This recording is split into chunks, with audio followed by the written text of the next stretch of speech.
بھائی مجھ سے ایک غلطی ہوئی ہے. میں نے پچھلے ہفتے یہ بول دیا تھا, انجینئر علی مرزا کے ایک بیان پہ ری ایکشن ریکارڈ کروایا تھا.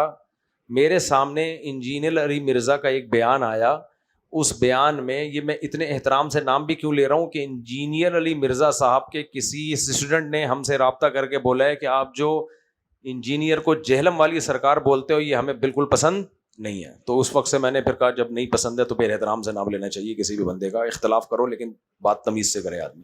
تو اس لیے میں نے آج کے بعد وہ جہلم کا لفظ نہیں, میں تمیز سے انجینئر علی مرزا صاحب ہی نام لوں گا, انجینئر محمد علی مرزا صاحب. تو پچھلے ہفتے میں نے بیان میں ری ایکشن ریکارڈ کروایا. ہوا یہ تھا کہ میرے سامنے انجینئر علی مرزا صاحب کا ایک کلپ آیا تھا. اس کلپ میں یہ تھا, اس نے کہا تھا کہ حضرت حسین جب شہید ہوئے ہیں تو اتنے سارے صحابہ کہاں تھے, اتنا کلپ تھا. تو مجھے لگا کہ یہ تو صحابہ کی گستاخی ہے کہ آپ صحابہ پہ طنز کر رہے ہو. تو میں نے اس کا جواب دیا کہ بھائی کیسے ممکن تھا وہاں کربلا میں مدد کے لیے پہنچنا, اور صحابہ تو زیادہ تر بوڑھے بھی ہو گئے تھے, اور کوئی واٹس ایپ کا دور تھوڑی تھا کہ فوراً اطلاع ملی.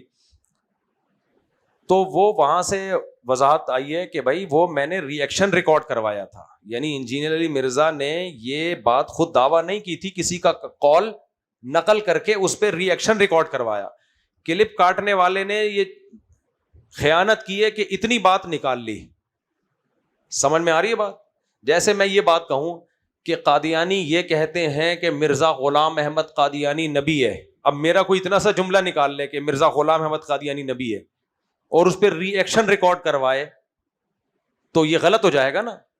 تو یہ جو یوٹیوبرز ہیں یا یوٹیوب میں جو شارٹس بنانے والے ہیں, یہ لوگ گڑبڑ میرے ساتھ بھی کر رہے ہوتے ہیں, جتنے بھی مشہور لوگ ہیں ان کے ساتھ کر رہے ہوتے ہیں. آدھا بیان چلا کے اس پہ ری ایکشن ریکارڈ کروا دیتے ہیں.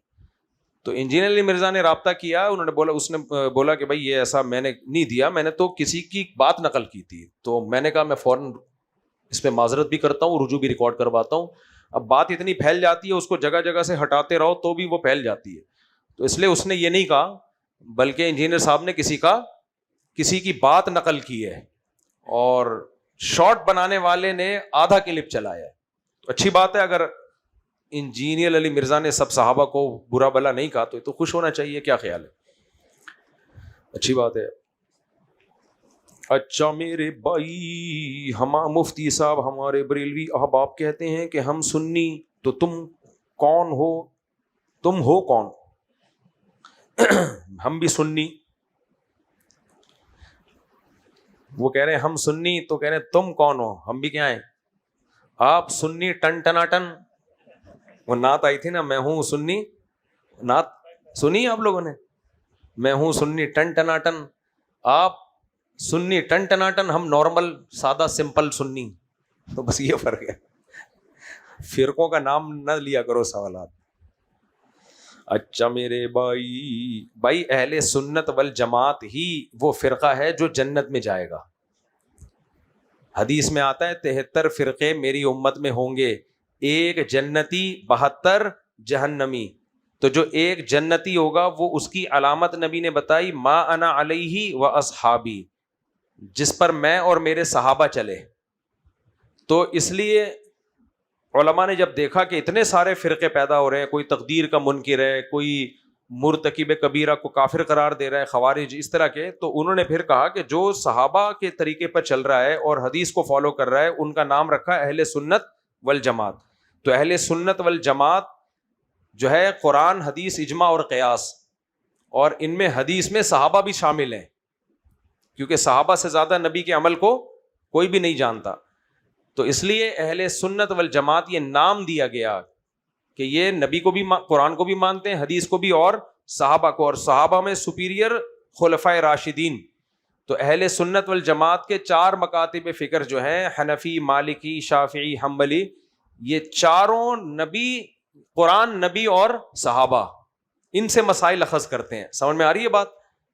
تو جو اس ٹریک پہ چلے گا وہ سنی کہلائے گا, جو اس ٹریک سے ہٹے گا وہ کیا ہو جائے گا؟ غیر سنی. چاہے وہ اپنے آپ کو سنی کہتا رہے, تو کہنے سے کچھ نہیں ہوتا, عمل ہونا چاہیے.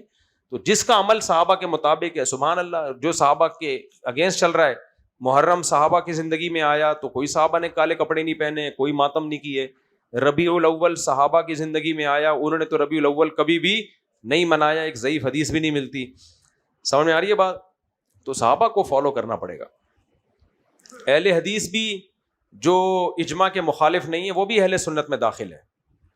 ہاں ہمارا ان سے اختلاف یہ ہے کہ آپ جس ٹریک پہ لوگوں کو لے کے چل رہے ہیں اس سے فرقواریت بڑھے گی, تو اس منہج میں اختلاف ہے, لیکن بنیاد ان کی بھی وہی ہے جو چاروں ائمہ کی بنیاد ہے, قرآن, حدیث اور صحابہ. ہاں پریکٹیکلی وہ اس میں گڑبڑ کرتے ہیں, تو اس لیے ہم ان کو کہتے ہیں صحابہ تو 3 طلاق کو 3 کہتے تھے, تم 3 کو 1 کس خوشی میں کہتے ہو؟ ایک صحابی دکھا دو, کوئی ضعیف حدیث بھی نہیں ملتی کسی ایک صحابی نے بھی 3 طلاق کو 1 کہا ہو. ابھی مولانا محمد اسحاق صاحب ہیں, اہل حدیث کے کوئی تھے, اہل حدیثوں نے ان کو اپنی جماعت سے نکالا ہوا ہے, لیکن وہ اپنے آپ کو یہی کہتے تھے. ان سے جب پوچھا گیا کہ صحابہ تو 3 طلاق کو 3 کہتے تھے, تو انہوں نے کہا حضرت عمر کے ڈنڈے کا خوف تھا, حضرت عمر کا خوف تھا.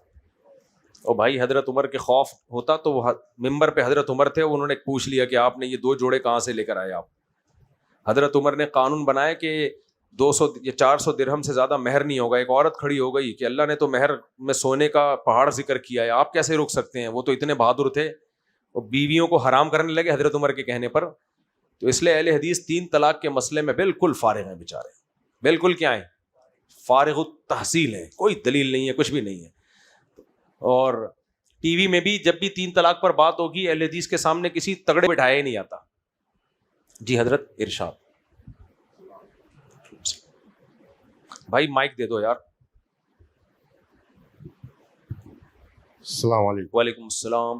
مفتی صاحب سے یہ درخواست ہے, میں اگر کسی سے رشتہ جوڑوں تو اس آدمی کا اچائی کا پہچان کروانے کا کس طریقہ سے ہوتا ہے اور کیا طریقہ ہے قرآن حدیث کا مطابق, اور بچہ کے لیے ایک علماء کے لیے اگر رشتہ جوڑا جائے وہ عورت کس طرح ہونا چاہیے؟ شادی بیاہ کی بات کر رہے ہیں رشتوں میں. رشتہ کا بھائی علماء کا رشتہ کرانا چاہتے ہیں تو علماء سے کرا لیں, یہ تو پرسنلی نجی معاملات ہیں نا, ان میں کیسے مشورہ دے سکتا. میں یہ چاہ رہا ہوں کہ اس آدمی کا اچائی کا پہچان کس طریقے سے کیا اچھے برے کا پہچان بہت مشکل ہے. صرف مدرسے میں پڑھ رہا ہے تو ضروری نہیں ہے. بعض دفعہ ماں باپ مدرسے میں اس لیے داخل کرتے ہیں کہ ان سے سنبھل نہیں رہا ہوتا. سمجھ آ رہی ہے بات؟ وہ مدرسے میں لے جاتے ہیں بچہ, پھر سنبھل نہیں تم سنبھال لو بھائی. تو لوگ اپنی بیٹیاں دے دیتے ہیں کہ ماشاءاللہ مدرسے میں پڑھ رہا ہے. وہ یہ نہیں کہ جو بیٹا جس کا تھا اس نے گھر سے نکال دیا تو تم اپنی بیٹی اس کو دے رہے ہو. حضرت یہ رشتوں کے معاملات بہت مشکل ہیں, یہ فرشتوں سے پوچھیں آپ, میں پھر انشاءاللہ. فی الحال تو سوال جواب کا سیشن ہے نا. السلام علیکم.